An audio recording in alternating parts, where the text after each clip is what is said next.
ఆ రోజు ప్యాకెట్ ఆడే కూడా లేదు. అప్పుడు దానికి నాకు ఇంటర్వ్యూ లేదు ఆ రోజు. అప్పుట ನಾನು వచ్చి ఆసుపత్రి ఆలూరు ఆసుపత్రిలోన మా బామారిది భార్యని ఇడిసి నా భార్యని నా బామారిది భార్యని మా బామారిదిని అందరిని ఇడిసి నేను ఇంటికి పోయినాను. పోయేటట్టు అలా 7 గంటలో 8 గంటలు అయింది. అంత లోపల పోయి నేను అన్నము మా పిల్లలు ముగ్గురు నేను అన్నం తిని పండుకున్నాము.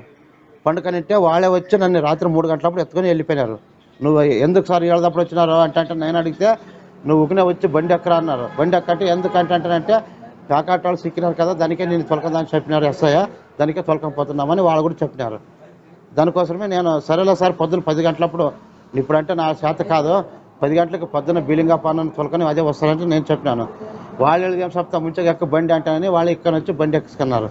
బండి ఎక్కిసుకొని నన్ను వాళ్ళ ముందు తొలకని పోయినారు.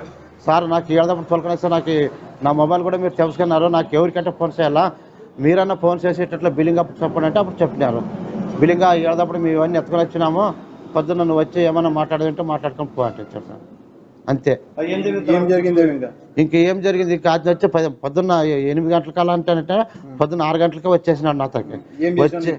వచ్చే ఇట్లే నువ్వు ఉండో వాళ్ళు వచ్చి మాట్లాడిపోతారులే అంటే నీకు చెప్పినాడు బిలింగా పన్ను. చెప్తే సరే అంటానంటే పైనాక వచ్చే ఎస్ఐ వచ్చినాక నన్ను పిలిచి ఎవరెవరు ఏమేమి ఇట్లా అంటే అడిగినాడు.